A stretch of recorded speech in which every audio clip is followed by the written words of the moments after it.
Bueno, bienvenidos a otro programa de La Cocina del Infierno. Aquí el tridente, Ángel Sati, Juan Miguel Gemella y el que habla, Guillermo Arena. Tenemos cosas lindas por hablar hoy. Bueno, creo que como todos los programas pensamos hablar cosas buenas, interesantes, que se enganchen, que le pongan onda. Vamos a empezar a hablar de un hecho histórico, lo que fue DC en mediados de los 80, que marcó un antes y un después, pero para eso va a profundizar el tema el tridentista Angelito Sati. Sí, bueno, vamos a hablar todo, pero bueno, gracias por darme la iniciativa, supongo. Sí, lo que hizo DC a mediados de los 80 es Crisis en las Tierras Infinitas, que bueno, el que esté interesado en escucharnos a nosotros tres hablando de historieta, creo que la mayoría debe saber algo de lo que quiere decir Crisis en las Tierras Infinitas. Fue una maniobra editorial bastante increíble, la verdad, sobre todo si uno se posiciona hace 36 años atrás, o antes incluso, cuando se empezó a planificar esto.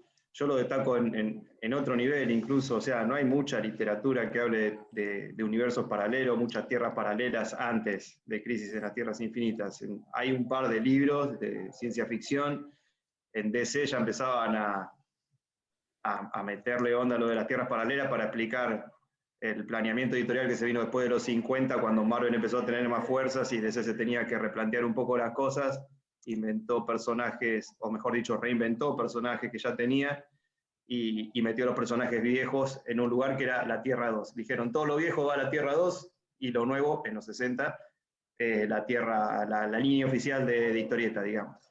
Ahí empezó un poco la cuestión. Y se empezaron a cruzar los personajes en historietas como una de Flash, que no me acuerdo, el Flash de Dos Mundos, se llama algo así. En alguna de la Liga de la Justicia también se mezclaba la Liga de la Justicia con la Sociedad de Justicia de América, que eran los superhéroes de DC en grupo, digamos, que había antes. Y bueno, empezaron a comprar personajes de otras editoriales, como de Charlton. Empezaron a tener, o el Capitán Marvel, que es Shazam, y toda su familia, de otra editorial, de Fawcett. O sea, empezaron a tener una mezcla de personajes, empezaron a darle una tierra para cada compra, para cada personaje viejo, lo que sea, que dijeron, en un momento tenemos un despelote macabro, ¿qué hacemos con esto? Y se le ocurrió la idea de plantear una situación, incluso un villano, para decir, comprimo todas las tierras en una sola. Y de ahí surge la idea, y de paso aprovechamos para darle un aire fresco a la nueva generación de lectores y arrancar con Crisis con la editorial, digamos, con los personajes de la editorial. Y surge esta idea que la verdad, muy buena. Me imagino los fanáticos de ese momento puteando por querer lo viejo y de repente se actualizó, como nos pasa ahora a nosotros, después otro directo resentido que tuvo después DC, que ya abusó de la idea, pero bueno, fue una idea muy inteligente, creo yo, bastante atrevida, creo que algo que no había hecho nadie, porque si algo tiene el cómic pochoclero que hay que rescatar es que se te acumulan tantas cosas, tantos personajes, tanta historia por cada uno de ellos, y encima si los pensás combinar, hay que manejar todo eso. Cosa que la historieta independiente o más madura, en el sentido de más para adultos, menos comercial, menos mainstream, no tiene, se enfoca en una miniserie y listo, ahí quedó, y quedan todos contentos, pero cuando el producto comercial tiene esa cuestión que se transforma en una mitología. Yo creo, a mí lo que más me gusta del cómic pochoclero es eso, es esa mitología que hizo DC, esa mitología que hizo Marvel. Tienen un montón de personajes y tienen una línea de tiempo todos, mal o bien lo manejan las editoriales, que la verdad que es impresionante.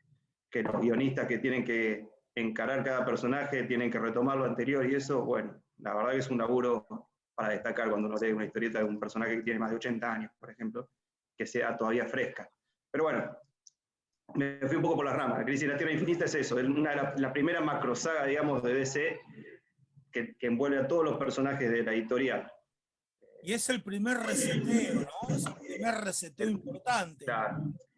Es el primer reseteo global, digamos, sí. Sí, sí. Cabe acotar que, bueno, acá tengo un ejemplar de Crisis, este es el que sacó Omnipress, que viene de Japa al universo DC, por eso es tan gordo. Trajo Japa al universo DC hasta Crisis Infinita, hasta el 85, si mal no recuerdo. Crisis Infinita, Crisis en las Tierras Infinitas. dibujado por el gran George Pérez, maestro de los maestros, Mark Bullman, y creo que en las tintas, no sé, estuvo Dick Giordano, Los Animales del Momento, si mal no recuerdo, también entintando. La gente tiene que saber, muchos lo saben, pero otros no, que salió en 12 grapas, 12 issues, y cada una era una explosión. Realmente estaban muy bien separadas, semana por semana o quincenalmente, no sé cómo saldría en su momento. Yo también creo que cuando vos hablabas del universo de C, lo que querían es un poco acomodar las cosas, también limpiar un poco de personajes, que había muchos personajes como que ya no sabían qué continuidad darle. Algunos no aparecieron más, otros reaparecieron años después. No sé si les salió del todo bien, porque algunas cosas medio como que se autocopiaron después, quisieron reacomodar. Yo creo que hay que tomarlo como, en su momento, esto fue realmente un suceso histórico en lo que fuese DC, pero no sé si cerraron todas las puertas que quisieron cerrar. En cuanto a los dibujos, como yo como dibujante tengo que decir la verdad que George Pérez dibujó todo. El tratamiento del color es bien ochentoso, son esos tintas medias planimétricas que hay, todavía no había desarrollo, se ve, de software tan delicado como ahora, pero realmente vos hoy en día mirás Crisis en Tierra Infinita y ya el dibujo ese, aunque fuera en blanco y negro, es una belleza. Sí, yo lo que quería rescatar es que la edición de Omnipress, que trae un agregado, ese que dijiste vos, de toda la historia del universo DC hasta ese momento, que eso está interesante, que solo venía en las ediciones Absolute viejas.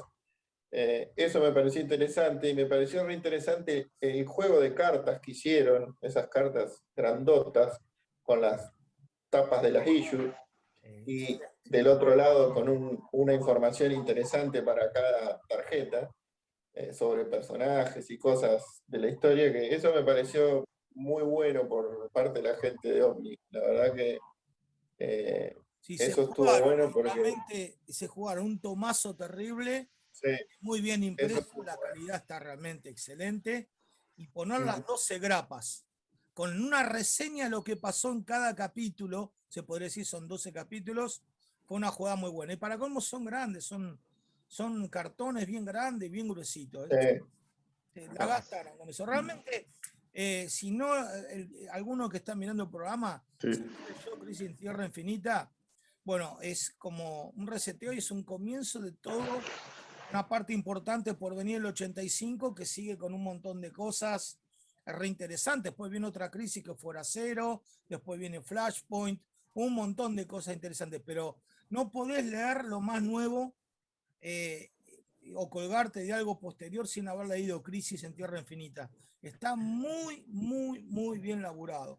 Por supuesto, después de Crisis, eh, George Pérez siguió, le dieron para que desarrolle Wonder Woman, Vine le dieron a Superman, que bueno, sacó el famoso El Hombre de Acero, con Giordano en las tintas, porque Vine lo escribió, lo dibujó, y Giordano lo entintó, un maestrazo, Giordano.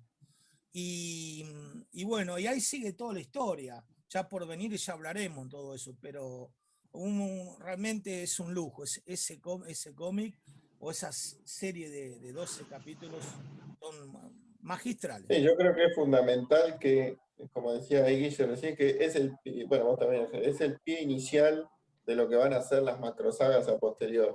O sea, no podés leer Flashpoint, no podés leer Crisis Infinita, ni Crisis Final, ni nada, si no leíste la Crisis en las Tierras Infinitas, que es como el primer puntapié que después tenés que ir siguiendo para ver cómo van reseteando y reformulando, porque a DC le encanta. Achican, expanden, cambian, van y vienen, matan, resucitan y hacen todas esas cosas divertidas. Me parece que es muy importante que empiece a leer sagas, empiece por ahí, que es como el principio.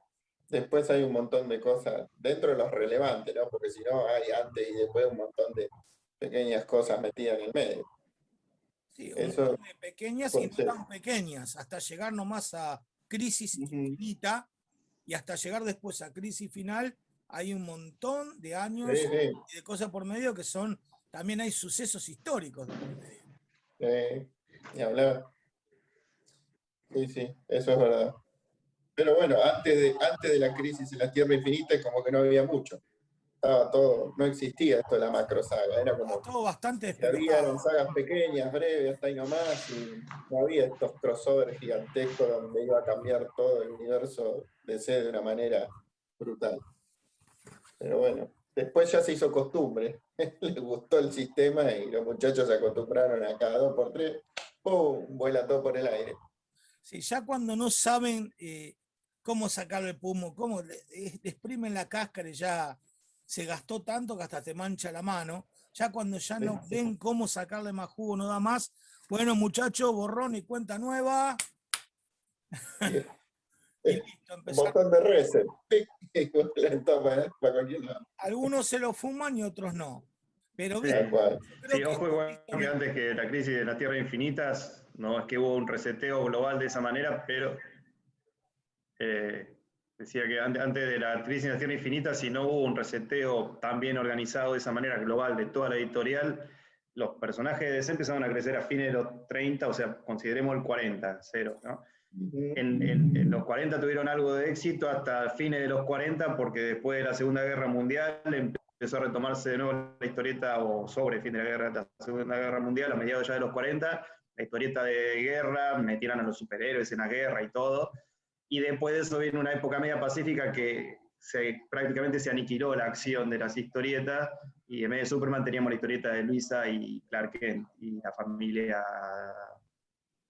bueno, cosas que mal o bien, no sé, no las leí, pero que no parecía mucho el mundo de superhéroes. Por eso se mantuvo un poco en los 50, y ahí es donde se empezó a llevar Marvel, cuando surge Marvel, que surge de Timely y en realidad de Timely Comics, y empieza a replantear de nuevo la historieta de superhéroes, sobre todo en el 60, y ahí es donde a DC se le ocurre recomencemos, o sea, 20 años después, no mucho tiempo, 20 años después de que arrancaron, 20 y pocos años, hagamos de nuevo Flash, hagamos de nuevo Linterna Verde, totalmente, o sea, el diseño del personaje es bastante distinto en ambos casos, arranquemos de nuevo con Superman, con Batman, con todo.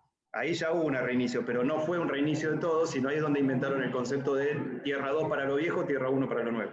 Y ahí es donde empezaron a comprar superhéroes para engordar la editorial, y 20 años más tarde se les hizo el quilombo y hicieron la crisis en la Tierra Infinita. O sea, hubo 20 años, un periodo, después otro periodo de 20 años, y después de Crisis en la Tierra Infinita, bueno, de lo que haremos en otro programa, tuvo Crisis Infinita 20 años más tarde, y 5 años después nomás ya tuvimos el próximo reinicio. O sea, hay 2 reinicios importantes en DC. Crisis en la Tierra Infinita y Flashpoint, que Flashpoint es 25 años después de Crisis Infinita. O sea, son periodos editoriales de más o menos 20 años donde ellos dicen, reseteemos porque tenemos nuevo público, porque la demanda comercial es otra, y bueno, y últimamente con el hecho de que el cómic y el cine vayan tan de la mano, no es de extrañarse que haya manotazos de ahogado, como decían recién ustedes, y ya hagan cosas media desprolijas, ¿no? Que bueno, eso a criterio nuestro. Hay que ver los lectores jóvenes qué opinarán. Eso es lo que me pregunto yo, ¿cómo le habrá caído a un lector del 85 Crisis en las Tierras Infinitas? Exacto, es verdad, tenés que irte 30 y pico de años, 36 años atrás y ver eso. Estimados oyentes, esto es todo por hoy. Los esperamos en nuestra próxima emisión, donde además de tener una nueva sección de cómic internacional, continuando un poco lo que abrimos hoy como Universo DC, hablaremos sobre Batman Año 1. Y por otro lado, otra sección bastante particular. Hasta pronto.